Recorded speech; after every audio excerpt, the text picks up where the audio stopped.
europeo, de una Europa musulmana, como hecho factual, actual, sociológico, una realidad que sin duda ha intensificado las migraciones de las últimas décadas, procedentes no solo de Marruecos, sino de otros muchos países con personas migrantes de religión musulmana. Hablamos de África Central, de África Occidental, de Pakistán y de muchos otros países.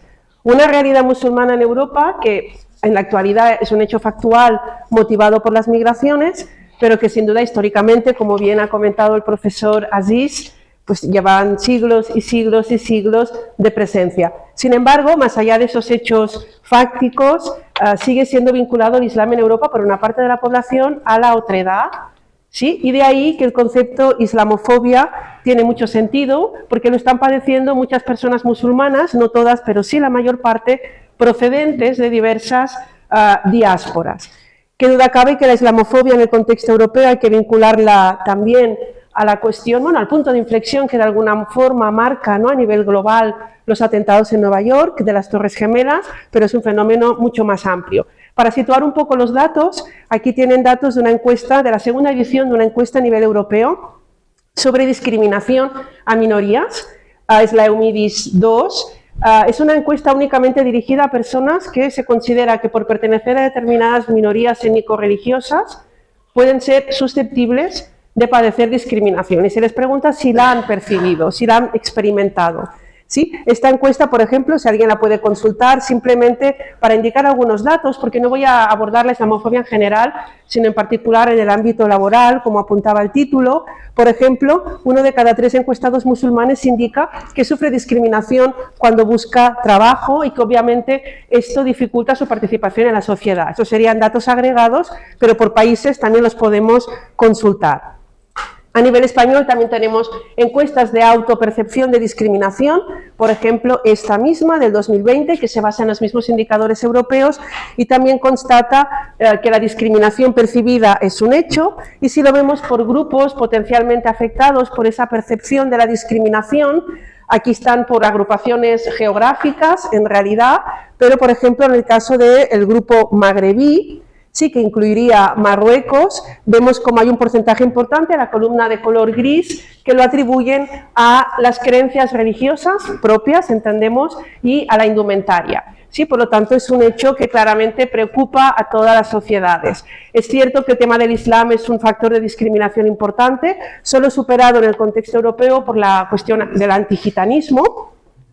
Un último dato contextualizador más cualitativo, en este caso una investigación que realizamos en el centro donde trabajo, en el que hicimos una investigación acción participativa con un ayuntamiento de Santa Coloma de Gramenet, que es colindante a la ciudad de Barcelona, un grupo de jóvenes chicas musulmanas de origen migrante, todas ellas con un perfil activista y con estudios postobligatorios, la mayor parte estudiando en la universidad, y nosotros como tercera parte del proyecto, ¿no?, universidad, administración y, en este caso, jóvenes musulmanas. Y lo que vimos en este estudio, simplemente a modo de ejemplo, es que una de las cuestiones que más preocupaba a estas jóvenes era su incorporación al mercado laboral después. Algunas usaban velo, otras no. Sí, un grupo mixto en este sentido, habían sorteado obstáculos importantes en temas educativos, mucho apoyo familiar, pero el mercado laboral era el tema de gran preocupación. De hecho, algunas de ellas ya habían experimentado discriminación, por ejemplo, a la hora de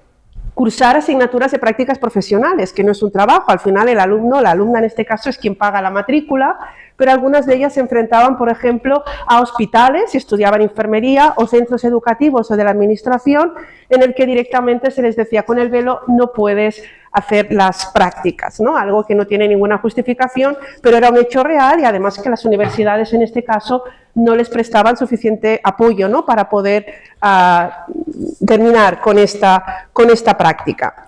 Con lo cual tenemos pues una cuestión de islamofobia que está afectando a la diáspora en algunos temas. Aquí, por ejemplo, esta es una campaña que hizo el Ayuntamiento de Barcelona sobre precisamente la discriminación que padecen jóvenes musulmanas con hijab, en este caso basándose en casos reales, ¿no?, el cuarto y último año de carrera, cuarto año de prácticas, a 4 meses de mi graduación, cuarto año realizando prácticas, voy con mi hijab y hoy he sido expulsada del centro en el que prestaba sus prácticas profesionales. Esta sería una campaña de sensibilización.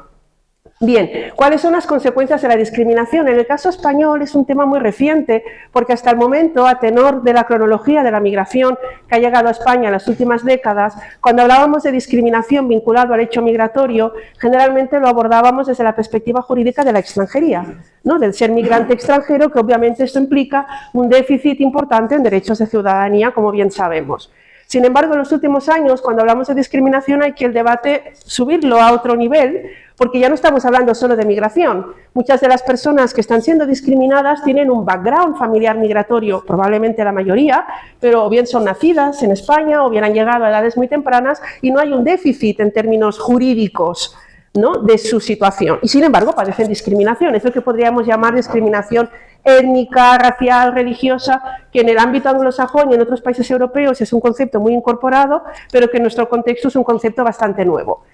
Hay que tener muy en cuenta que la discriminación percibida es importante y empieza a haber muchos jóvenes, chicos, chicas, sobre todo de origen marroquí, que padecen esta discriminación, que a veces nos puede parecer formas de microdiscriminación, que pueden parecer inofensivas, pero que no lo son en absoluto, y que la discriminación en un ámbito, por ejemplo, el acceso al empleo, no es aislable. Al final determina y favorece la acumulación de desventajas en otros ámbitos, máxime el trabajo, que es un ámbito clave, ¿no?, para la incorporación de una persona, y además al final afecta obviamente al ciclo vital de la persona. Bueno, hecho el diagnóstico, dedicaré la segunda parte a pensar, ¿no?, cómo se puede intervenir para combatirla. Algo que es sumamente complejo, ¿no? Presentaré solo dos ejes de intervención, que son los que se están utilizando. Uno es el discurso de la diversidad como activo. Sí, puede parecer un eje un poco naif, pero es uno de los que más se está impulsando, por ejemplo, a nivel europeo, de la Unión Europea, con el concepto ciudad intercultural, en el cual, desde el ámbito local, ya no hablamos de estados, ya no hablemos de extrema derecha a nivel europeo, esto sigue estando ahí, pero a nivel local sí se transmite para muchas ciudades el mensaje positivo de que solo las ciudades, sociedades que sepan aprovechar el potencial que da la diversidad van a ser ciudades que van a estar dentro, ¿no?, de la globalización, con capacidad para atraer inversión, para desarrollarse, para avanzar, sí ver la diversidad como condición sine qua non para el avance. La sociedad diversa integra esa diversidad y tiene mayores oportunidades, ¿no? Las conexiones que tienen los migrantes, la diáspora, posibilidad de inversión, de intercambio, que fluyan ideas, conceptos, recursos al nivel más máximo, ¿no? La diversidad como ventaja. Este es un poco el concepto de ciudad intercultural. Y a partir de ahí, pues las políticas que quieran favorecer, las ciudades que quieran aprovechar las ventajas de esa diversidad, obviamente tienen que tener distintas medidas, ¿no? Sobre todo facilitar la autonomía de estas personas, contar con, ¿no?, la representatividad política de la que ya se ha hablado. Si no hay representatividad política, difícilmente podemos incorporar esa diversidad, utilizar estos bienes mediadores que la población migrante o que tiene, ¿no?, vínculos transnacionales puede aportar, y asumir que toda estructura institucional, por más que las leyes no resulten discriminatorias a priori, nunca son neutras. Y asumiendo que no son neutras, introducir medidas específicas, correctoras, que favorezcan sobre todo ya no solo la igualdad en términos de recursos y de derechos, sino también la representación, el reconocimiento de la diversidad cultural para esos otros, ¿no?, que no son tales, pero que si son considerados otros, quedarían fuera. Bueno, no me voy a entretener aquí. Un ejemplo del Ayuntamiento de Barcelona, por ejemplo, que desde junio de este año está impulsando una medida pionera, que es introducir contratación laboral diversa cuando ellos subcontratan servicios para prestar a la ciudadanía. Por ejemplo, contratación pública para prestar servicios de cuidado, ¿no? Un poco la consigna que ellos quieren introducir en el debate es: si Barcelona es una sociedad diversa, en términos de migración, de background religioso y demás, no es posible que cuando subcontratamos un servicio a una empresa, el personal que viene con esa empresa no sea diverso, porque al final deberá atender a personas que son diversas y tiene que haber una correspondencia. Sí, como igual que lo haríamos en términos, ¿no?, de cambio climático, ¿no? Ya, si un ayuntamiento contrata a una empresa para la iluminación, pues seguramente ya no aceptaríamos determinados tipos de iluminación, ¿no?, que gastan demasiado combustible. Sería un poco el concepto de responsabilidad social aplicado a la diversidad. No es fácil, ¿eh?, y tiene muchas dificultades legales de aplicación en las que no voy a entrar. Bien, este sería un eje, ver la diversidad como activo. Es un eje fundamental, clave, pero probablemente para frenar la extrema derecha actual que está acampando a sus anchas en Europa, pues puede no ser suficiente, ¿no? El discurso de la diversidad como activo. Otro es combatir directamente la discriminación étnico-racial. Y para hacerlo, en Europa tenemos retos importantes, porque no tenemos datos. Hay un debate claro sobre cómo recoger estos datos, porque al final uno no puede dedicar recursos públicos o diseñar política pública para la discriminación si no puede medir si la hay y si no puede medir el impacto de esa política. Y con los datos actuales no podemos hacerlo, en España en concreto, en Francia mucho menos, por cuanto los únicos indicadores que tenemos de diversidad en la práctica son país de nacimiento, país de nacionalidad. Y esto para muchos jóvenes sobre todo ya no sirve de nada. Y se considera sensible todo lo que son datos de autoadscripción étnica. En Francia les pasa lo mismo. No ocurre, sin embargo, lo mismo en los países anglosajones. ¿Cómo introducir datos de adscripción étnica? Es muy difícil. Tenemos ahora en España la comunidad negra afrodescendiente que sí que está denunciando a Naciones Unidas que España no tiene estos datos. El Ministerio de Igualdad está tratando de decir, bueno, sí, tenemos que hacerlo, ¿no? Corresponde hacerlo si queremos corregir desigualdades, pero nadie sabe cómo. Es complicado y no se puede hacer de un día para el otro. Hay un país que ahora está trabajando en esta línea, puede servir de ejemplo, que es Portugal, pero en cualquier caso dejo el tema ahí, ¿no? ¿Cómo medirla? Es muy difícil. Otro reto, la escasa tradición de denuncia de la islamofobia. Y esta es una realidad, no porque no tengamos un ordenamiento jurídico que lo permita. El artículo 540 del Código Penal recoge muy bien el delito de odio e introduce cuestiones de islamofobia, pero en la práctica no hay sentencias en esa dirección, porque es muy difícil de aplicar, porque no es solo constatar un hecho, me han insultado o me han dicho lo que sea por tener el velo en el metro, sino que el juez debe, bueno, y en ese caso hay que demostrar la intencionalidad de lo que se ha dicho.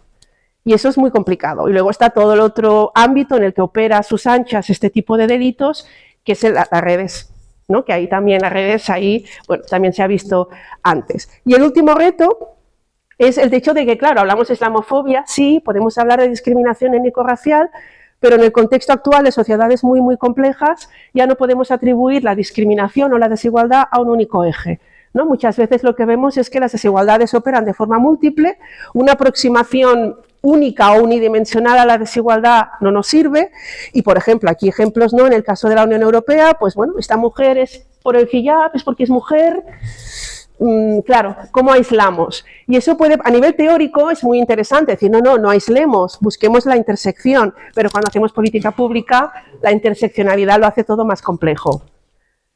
Y ya voy terminando, no sé cómo me queda, ¿voy bien? Ah, perfecto. Bueno, esto sería un poco las dificultades que tenemos, ¿no? Los retos, no tenemos datos y son difíciles de conseguir, deberían cambiar muchas normativas al respecto, no hay tradición ni de datos ni de denuncia, muchas personas conocen el Código Penal, en este caso personas musulmanas, pero también piensan, ¿para qué voy a denunciar, no? Si total, al final no pasa nada, ¿no? O personas que están en una situación vulnerable y dicen, ¿para qué me meto en esto? Y el último tema, ¿no? La dificultad de aislar este tipo de desigualdades. Tipos de políticas, y con eso acabo. Tenemos dos modelos, acción afirmativa, acción positiva. La acción positiva sería toda medida que beneficia a un grupo desfavorecido. Lo identificamos, diagnosticamos esa desigualdad y tratamos de corregirla. En el caso español, abordar medidas de acción positiva, ya sean de género, o en este caso vinculado a la cuestión étnica, inmigración, religión y demás, es mandato constitucional. ¿Sí? Y ahí ya depende de cada opción política. Luego tenemos la acción afirmativa, que es la famosa política de cuotas, ¿no? Que también es algo muy controvertido. En el tema de género hemos avanzado mucho en esa dirección, pero hablar de cuotas para corregir este tipo de discriminación, por ejemplo, en el acceso a puesto de trabajo o en el acceso a la universidad, no es fácil. Primero necesitarías un diagnóstico muy, muy, muy preciso para evitar incluso que sea aprovechado por la extrema derecha para generar un discurso todavía más xenófobo, con lo cual es un tipo de medida muy, muy provisional y que hay que demostrar muy bien que es la única solución posible. En el caso de Cataluña tenemos un ejemplo de acción afirmativa clásico, ¿no? En términos de las cuotas raciales famosas, aunque es muy específico y probablemente difícil de aplicar en otros ámbitos, que es que, por ejemplo, desde hace 4 o 5 años, la Generalitat reserva en todos los grados universitarios de las universidades catalanas una plaza para una persona de etnia gitana. Aquí, ¿cuál es la facilidad? El diagnóstico es clave, la autoidentificación gitana también es muy asumida y, en principio, esta medida pues, ha generado que no solo que accedan de forma masificada a la universidad personas gitanas, no es el caso, pero sí que tenga la comunidad de referentes, que antes no tenía, algo que también es fundamental y tiene un efecto amplificador muy importante. Bien, como medidas de acción positiva, lo que se ha hecho muchísimo a nivel local en España y en otros muchos países también, es la sensibilización. Sensibilizar es una medida de acción positiva. Aquí tenemos, por ejemplo, un vídeo sensibilizador del Ayuntamiento de Barcelona en el marco de su campaña antirrumores. Les pongo ejemplos de Barcelona, pues por ya que venimos de allá, pues para que tengan otra mirada, pero lo hacen evidentemente otras muchas ciudades, iniciativas parecidas. Pueden ver el vídeo en YouTube, no lo voy a poner ahora, pero sí, aquí también se ve un poco la discriminación en el ámbito laboral, las prácticas y demás. Y en este caso una imagen de una campaña que ya no van a poder recuperar de Internet porque la propuso la Comisión Europea y sin embargo Francia la bloqueó y ya no existe. ¿Cuál era el lema? La belleza está en la diversidad, al igual que la libertad está en el hijab, ¿no? Entendiendo en su uso o no uso. Para Francia era una campaña muy problemática y al final se retiró. Lo pongo como ejemplo de medidas de sensibilización para combatir la islamofobia. En este caso, de nuevo también del Ayuntamiento de Barcelona, tiene un plan municipal específico contra la islamofobia. Y en este caso es sensibilización. Hay medidas, pues las típicas, campañas de comunicación, acompañar a las comunidades musulmanas para cuando ellos identifican discursos o delitos de odio poder denunciar, apoderar a las mujeres para que denuncien la islamofobia, mejorar mecanismos para recoger datos, formar a los trabajadores municipales, porque a veces los prejuicios están dentro de la propia administración y eso solo se cura o se puede reducir con formación.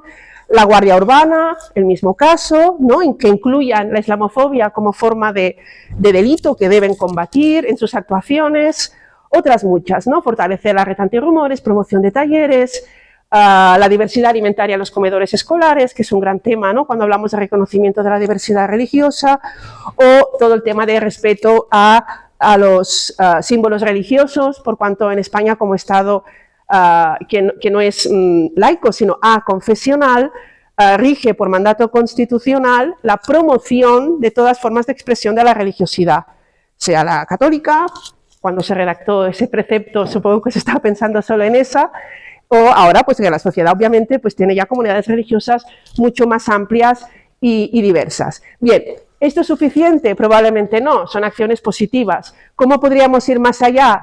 Sin datos, muy difícil, pero en eso hay que avanzar. Y aquí las comunidades musulmanes de la diáspora también tienen un papel protagonista importante a la hora de reivindicar que se mida y que de ahí se puedan llevar a cabo políticas públicas para combatir esa discriminación. Y los efectos de la islamofobia son, sobre todo para las generaciones de jóvenes, de los que hemos también ido hablando, son muy graves, ¿no? En este caso les planteaba una investigación cualitativa con chicas, estudiantes, universitarias, musulmanas, con velo, sin velo, pero que están en el ámbito del activismo y que estas identidades probablemente perturbadas a las que denominaba Hassan, pues para estas chicas ellas han podido sortear, ¿no? Esta falta de referentes o de arraigo, ¿no? Tienen muy claro que son musulmanas, que vienen de Marruecos y que son españolas, catalanas o lo que sea. Pero hay otros jóvenes que están en una situación mucho más débil. Por ejemplo, jóvenes que no siguen educación postobligatoria. En otra investigación que hicimos había jóvenes marroquíes de 18, 19 años que habían dejado la escolaridad obligatoria, que se enfrentaban a un mercado laboral muy complejo y muchos de ellos apelaban a la discriminación por ser musulmanes o marroquíes y cuando les preguntabas cuántas veces les habían negado una oferta laboral, nunca lo habían hecho. Y era ya el resquemor, la frustración de decir, ¿para qué lo voy a hacer? ¿No? Mi educadora me dice que mande el currículum, no me van a coger porque soy marroquí, ya no lo mando, ¿no? Esa frustración de decir, tú no te has enfrentado, pero sabes que te van a discriminar porque te lo ha dicho vecino, porque ves los medios de comunicación, porque ves el discurso político, y sin embargo este joven nunca había solicitado una oferta laboral, pero estaba absolutamente, y aquí está el problema, ¿no? De estos jóvenes que dicen, bueno, asumo una realidad y estos microracismos o este tipo de situaciones que a veces es un ámbito micro, nos pueden parecer aisladas, cuando se convierte en algo sistémico, como está ocurriendo en Europa, pues tienen efectos que a veces no conseguimos dimensionar, pero que son muy graves. Con lo cual es un tema prioritario. Gracias.